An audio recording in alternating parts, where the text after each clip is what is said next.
of speaking at the last is that you are left with nothing to speak. तो सारे लोगों ने बहुत ही ज़्यादा वेल डिस्कशन किया अबाउट टाइम मैनेजमेंट और एजुकेशन, एम्प्लॉयमेंट और डिस्ट्रैक्शंस. तो अब मेरे लिए बचा क्या? तो अब मैं I would like to start with my brief introduction that my name is Ashwini Kumar Rai and I am a law student and a prospective lawyer. I have done my graduation from, I have done my primary and secondary education from this very village, from Intermediate College Varoli Balia, and after that I went for my undergraduate degree to BHU. So I earned BA Honours Economics from BHU, and after that I went to the National Law University Odisha to earn LLB. So I am in the first year of NLU LLB batch, and along with that I am doing a postgraduate degree also in human rights law specialization from National Law School of India University, which is the best law university in India, and so on and so forth. This is not to intimidate you. Why do I say? Why am I saying this? Is that to intimidate you or to show off that look, I have accomplished this? All these things? No, I am saying basically to let you know that you feel free, you are in the safe hands, that for next 2 or 3 hours which is not left, for next half an hour you can feel free that you can discuss anything and everything of your preference with me. So I don't say that I am the ultimate authority, that I know everything, but you can feel free. So what I was prepared to discuss, I was scrolling down the YouTube channel of BSc VR. So yesterday I was informed that you have to speak next day. तो मैं YouTube channel को scroll कर रहा था, then I saw sir speaking about something.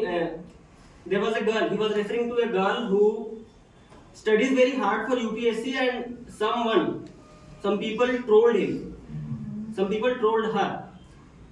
तो कि पढ़ने लिखने का क्या मतलब है? At the end of the day you are going to manage your household, you are going to cook food for your mother in law और husband और your family members. Then what is the essence of studying so hard? What will you do of studying? तो sir ने उसको address किया. अब मेरे को भी उसी को एड्रेस करने में रुचि जगी थोड़ी सी कि अब आप, I don't know that girl is sitting in the auditorium or not, but I would like to ask one question from that girl. You are an UPSC aspirant, you are preparing for UPSC. What do you think कि after clearing UPSC life will be easy for you? Life is not a bed of roses after clearing UPSC. What do you think that there are not those kind of people in that system?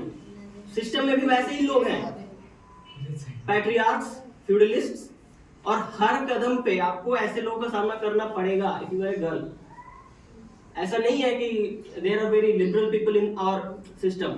If there are very liberal people in our system, then why after 75 years of independence there are only one prime minister in the country, that too the daughter of a PM? So if the system is really so liberal, then why there is no Chief Justice of India out of 51 Chief Justices? There is, till the date there is no Chief Justice who is a woman. Parliament में हम बड़े खुश हो जाते हैं कि नारी शक्ति वंदन अधिनियम हमने ला दिया, 33% रिजर्वेशन दे दिया लेजिस्लेशन में. तो 33% लेजिस्लेशन देने का दूसरा साइड ये है कि 33% वुमेन नहीं है to represent half the population. कि आधी जनसंख्या होती है ना किसी भी मुल्क की, जिसमें औरतें होती हैं, किसी भी मुल्क की आधी आबादी औरतों की होती है, और वो आधी आबादी को रिप्रेजेंट करने के लिए 15% एमपीज होती है हमारे पार्लियामेंट.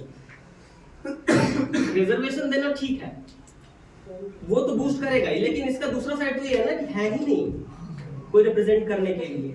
आधी पॉपुलेशन है औरतों की और 15% या 20% रिप्रेजेंटेटिव्स हैं उनको रिप्रेजेंट करने की.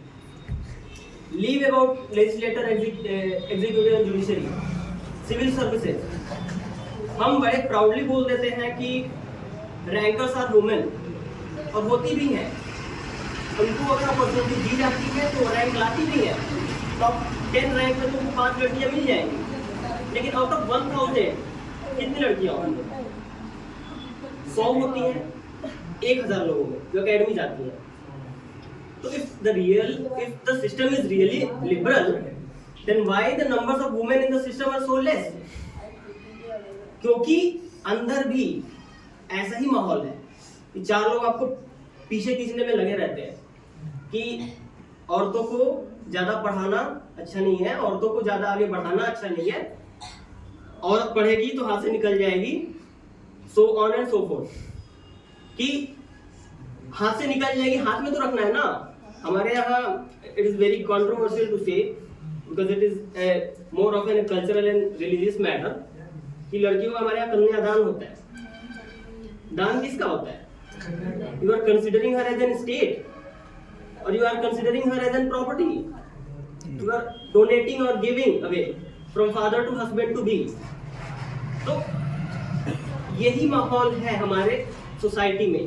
कॉन्स्टिट्यूशन की बुक में कुछ भी लिखा हो, liberty, equality, fraternity, no one will be discriminated against on the basis of gender, ठीक है, वो अच्छी बातें हैं, गोल्डन वर्ड्स पे लिखी हुई है, लेकिन the all that is contested कि वो जमीन पे क्यों नहीं दिखती है? पेपर्स पे जो भी लिखा होता है वो जमीन पे तो नहीं दिखता है, और उसी के ऊपर सारा विवाद है कि you have to make sure today is World Children's Day and our children are in depression. Why are you in depression? If you are in depression, then who will hold this country? 40 साल के लोग depress होते हैं, समझ में आता है। Why do you need motivation? What is the essence of motivation? Giving motivation to you? क्योंकि आपको क्यों मोटिवेशन? आप तो पावर हाउस, आपको यही एज है जिसमें सबसे ज्यादा एनर्जी होती है, यही एज है जिसमें सबसे ज्यादा आप एफिशिएंट होते हैं। मेरी भी एज है, including me. I am not so old and I am not so depressed also. So I am not given example because what my sister said that if you are not employed you are not an example. So why am I depressed? I have to fight, I have to make things correct. So जो चीजें papers पे हैं, जो चीजें हैं किताबों में, उनको जो लागू करना है कि जेंडर इक्वालिटी, कॉन्स्टिट्यूशन, जमीन पे nothing is visible, so you have to make things visible and you have to take stake of that, कि you are going to take stake and make things happen, you are going to change the environment for the girl. और challenges जहां तक मैं example दूं, when our prime minister, वो daughter of the prime minister, वो जो प्रधानमंत्री बने इंदिरा गांधी, उनके पीछे लगने वाले भी लोग थे, वो उस फैमिली से बिलोंग करती थी, एक बड़े महान फैमिली से, एक पावरफुल आदमी की बेटी है वो जो प्रधानमंत्री बनती है तो उनके खुद ही के पार्टी के लोग उनके पीछे पड़ जाते हैं। आप लोगों ने अगर थोड़ी सी ब्रीफ हिस्ट्री अगर यूपीएससी वालों ने देखी होगी, जब इंदिरा गांधी प्रधानमंत्री बनती हैं तो सबसे पहले उनकी खिंचाई कौन करता है? अपनी ही पार्टी के लोग, अपना ही सिंडिकेट। और एक तरफ पार्टी खिंचाई कर रही है, पीछे खींच रही है, एक तरफ अपोजिशन है, अपोजिशन तो हमेशा रहेगा, एक तरफ अपनी जुडिशरी है जो कि फैसले पे फैसले अगेंस्ट में दे रही है। अब वो औरत करे तो करे क्या? हम तो बड़ा बोल देते हैं कि इमरजेंसी लगा, that is wrong, you can not snatch the right to life of a person और इंडिविजुअल। लेकिन उस औरत के पास कोई चारा ही नहीं बचा था अपने को बचाने के लिए। At the end of the day her election was disvalidated, कि वो इलेक्शन लड़ भी नहीं सकती और प्रधानमंत्री रह भी नहीं सकती। तो उनको चारों तरफ से इतना घेरे लिया गया था कि there was no other way for her to save her. तो उन्होंने प्रोक्लेम कर दिया इमरजेंसी। अब 30 साल से नारा लगा रहे कि इमरजेंसी लगाया दादी ने, ठीक है, मतलब वो तो गलत है कि state can not snatch the right to life. तो you have to make sure of your position, of your ambition, क्योंकि जब तुम एम्बिशियस होती हो, my speech is centred towards girls only today, तो जब तुम एम्बिशियस होती हो, इधर तुमको सिंगल रहना पड़ जाता है कि जितनी भी महान औरतों को देखोगे आमतौर पे वो सिंगल दिखती हैं तुमको, कि वो पैट्रियार्की को फॉलो नहीं करती हैं। पैट्रियार्की को फॉलो नहीं करोगे, पति छोड़ देता है, साथ छोड़ देता है।